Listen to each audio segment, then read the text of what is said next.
Good morning, everyone. It is July 5th, and I wanted to give you guys an update. And I'm doing this first thing in the morning, just having my tea because I want to make sure that this update gets filmed because we have been so incredibly busy lately with non-health stuff and some health stuff. So let's get started with the updates.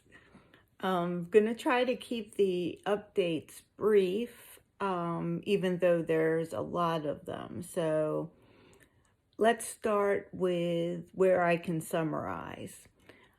We have 4 children between Mark and I. And currently, all 4 children had car issues. So that's happened in the last month. So just in the last month, at the same time, all 4 children had car issues.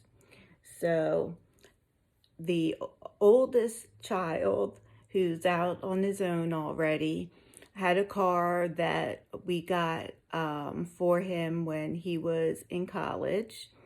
And that car, after he put about 100,000 miles on it, driving back and forth to college, etc., it was just like, it was a lower end car. I forget what it was, but I think a Ford Focus maybe.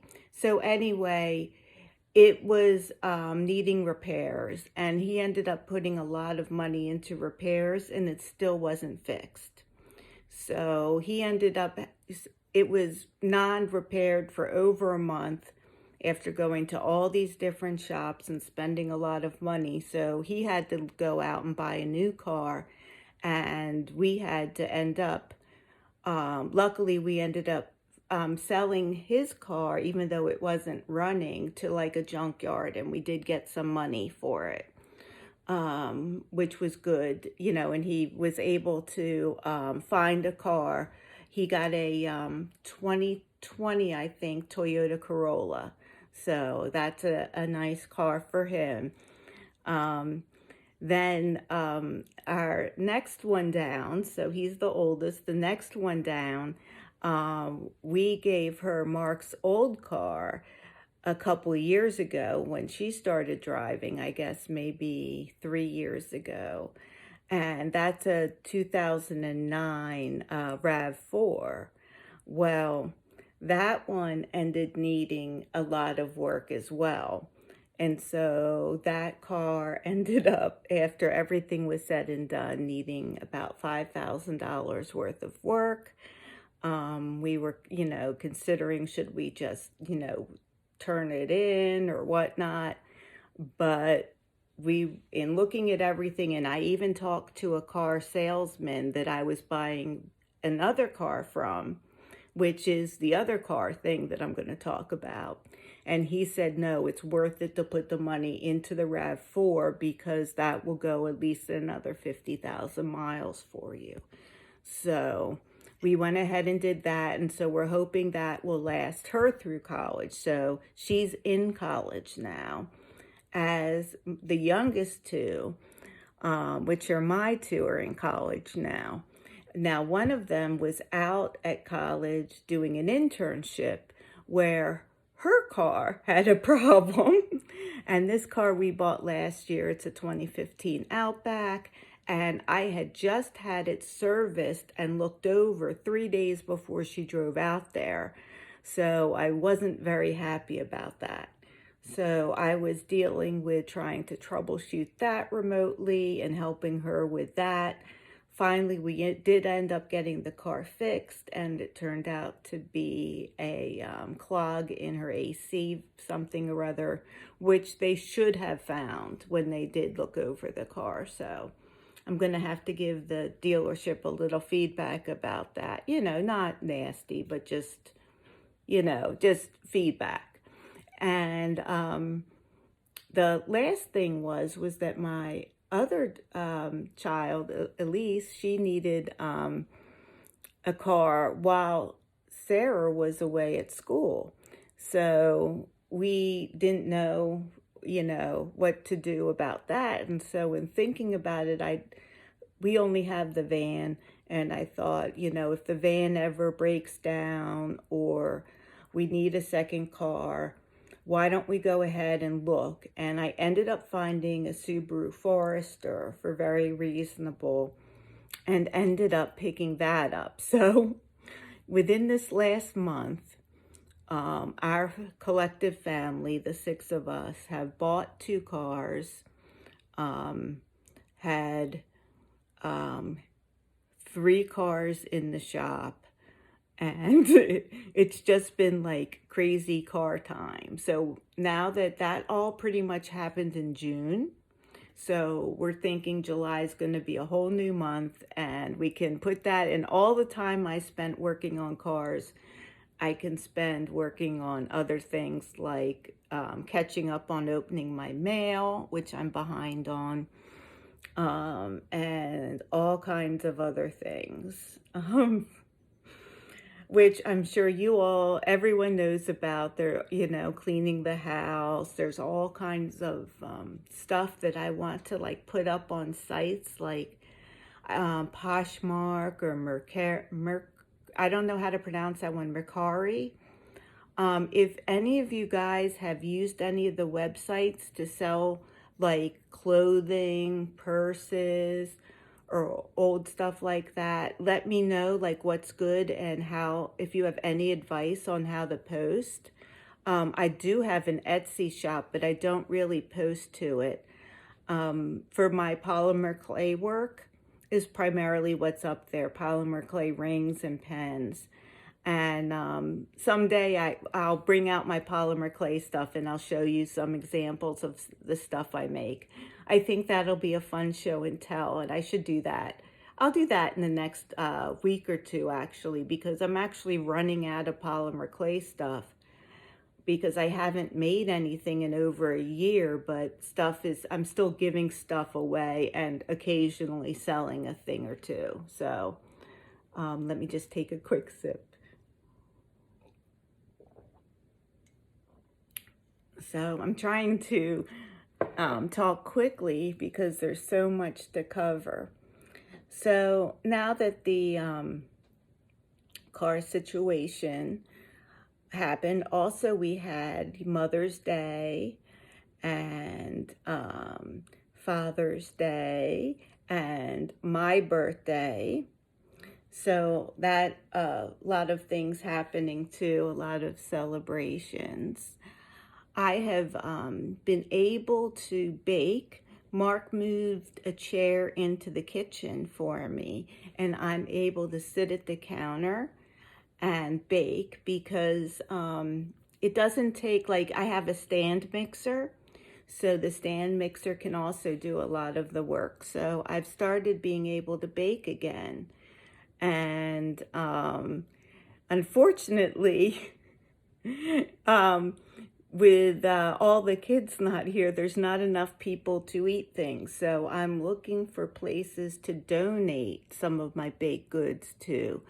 I was thinking like with like the less funding for Meals on Wheels or something like that, I was wondering if I could donate some of my baked goods to places that like feed seniors or something. So I'm looking into that.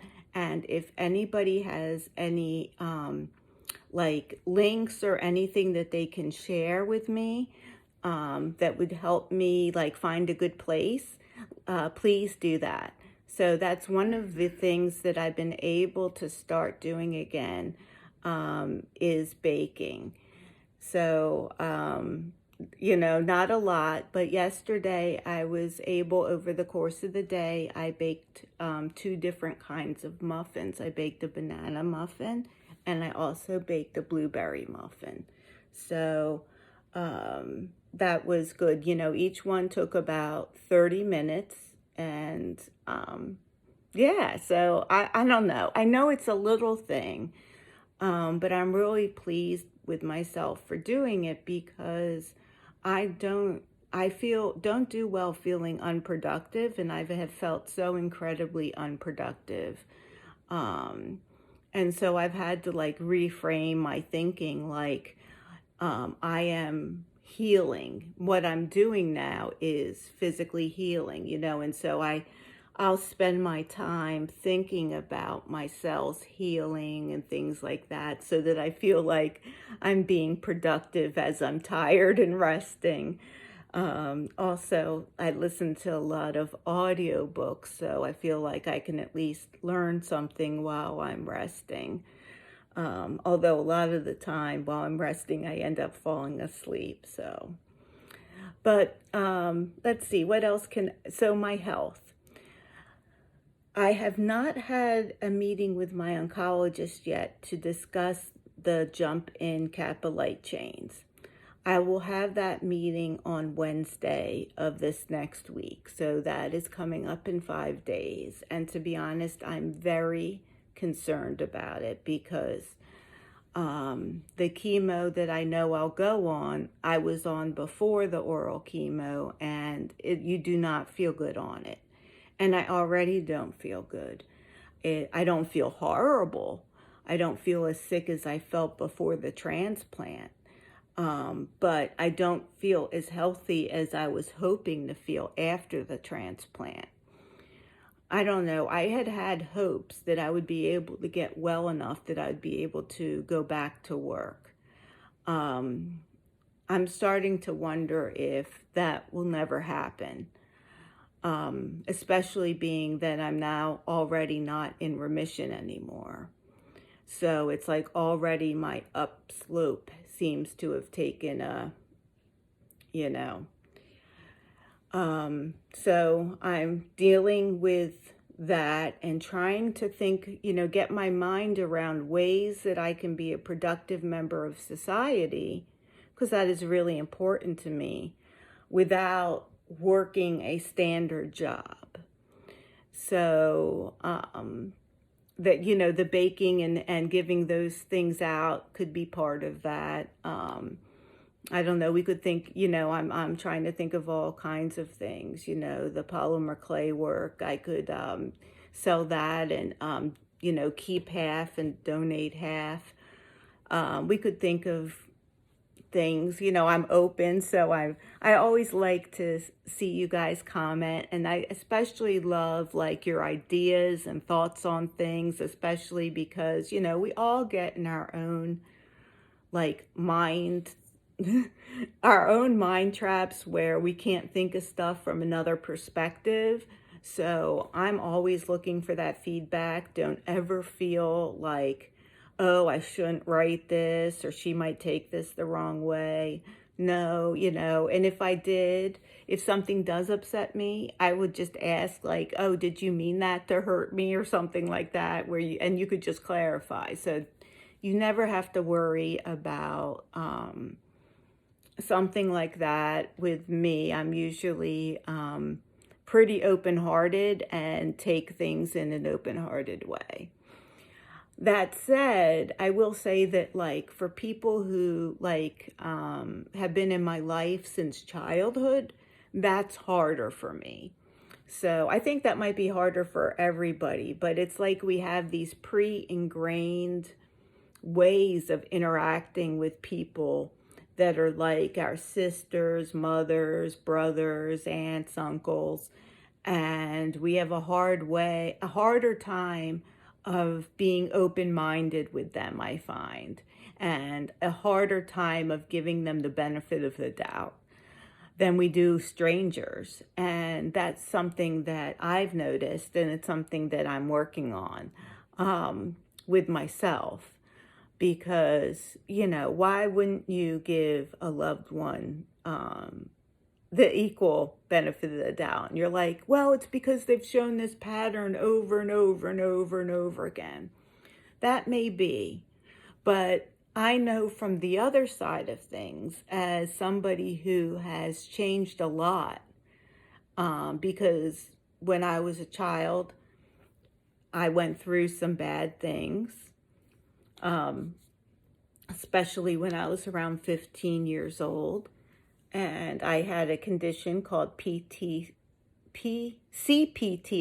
complex post-traumatic stress disorder, and that caused me to act out in ways that sometimes were not nice, sometimes weren't great. I would overreact to things that would trigger my feelings of vulnerability and things like that. And I've done, though, a lot of work over the years, and I'm a different person, and I react to things differently now. But unfortunately, a lot of the people in my life that have been in my life for so long are having a hard time seeing it. And it's because of the fact, I have the same thing, and so I can understand. But I'm reminding myself to be more open-minded with others in my life, hoping that will come back to me. And, people, especially, who knew me when I was a child, like a child around 15, 16, 18,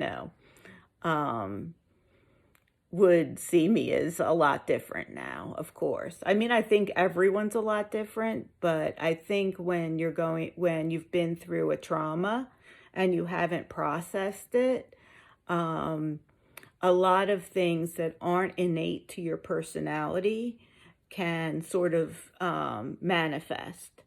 And if you can deal with the trauma, then you can get back to who you truly are.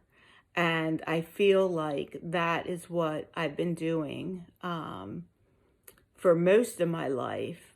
But the hard work I really started was after age 35 or so, when I started really seriously meditating twice a day, etc. My dog is barking to get in, so I'm going to pause this and hope that I can continue it. Okay, she's in. I digressed. I realized I totally digressed from talking about my health situation and what was coming up with my oncologist.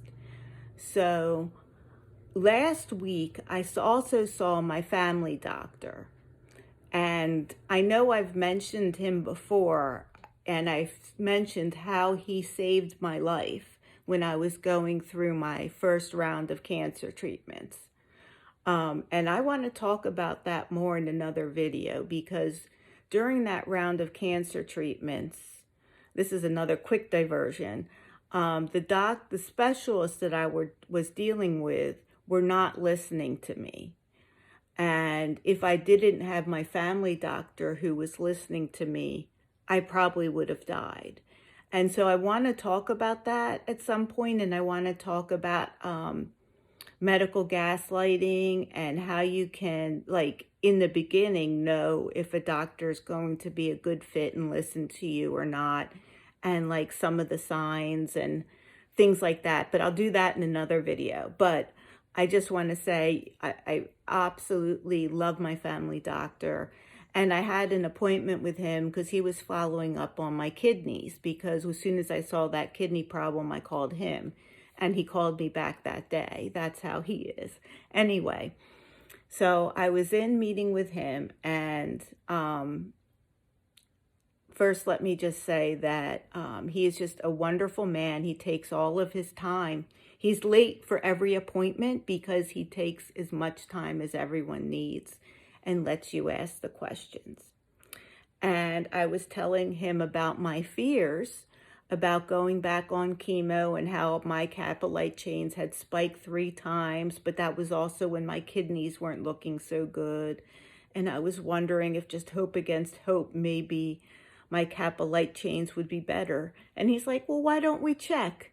And why don't we quick get that done before your appointment with my oncologist? So he wrote me to get that checked and also recheck my kidneys. So I went in last week before July 4th so that it would be done in time. And I got my cancer markers and my kidneys checked again. And I haven't gotten the results yet, so I don't know.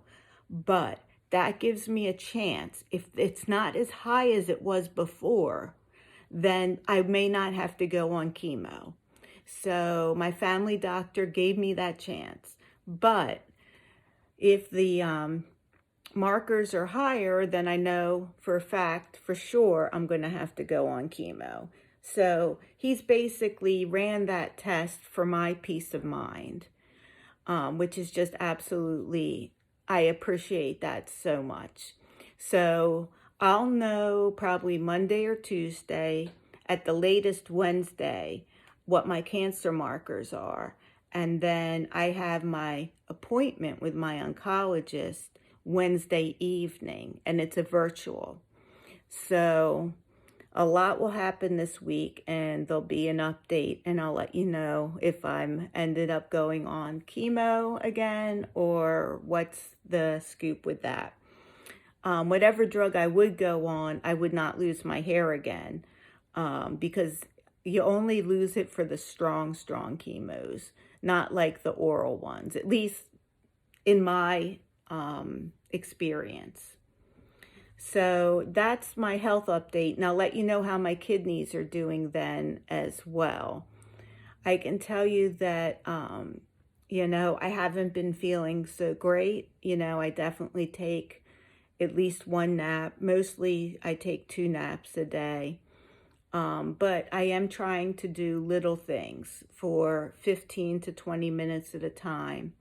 When I do those things, I drench out in sweat. So for example, I'll empty the clothes dryer. I'll wait until the clothes are cool so they're not hot, because I can't take emptying it when it's hot.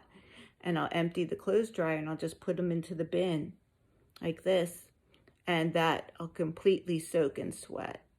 Or I'll load the dishwasher. Like that's something that will be like a 10 to 15 minute activity. And that is like I am doing a 20 to 30 minute aerobics. It is like crazy, but I'm just keeping up and I'm keeping doing it. And I'm just assuming it's going to get better. And I have noticed improvements. When I walk up the stairs, I'm less out of breath than I was before. And when I'm doing these videos, I'm getting less out of breath. Right now, like at this point in the video, I would be very out of breath and exhausted. Now I'm only mildly exhausted and mildly out of breath. So I'm definitely improving. I'm just hoping that that improvement is not lost because I have to go back on chemo. My last immune infusion went great. So I had that bad reaction that hurt the kidneys. That was 2 infusions ago. So I've had 2 good ones since. So it seems like that was just a fluke. And I think that is all my updates. So now I just want to give some shout outs and prayer requests.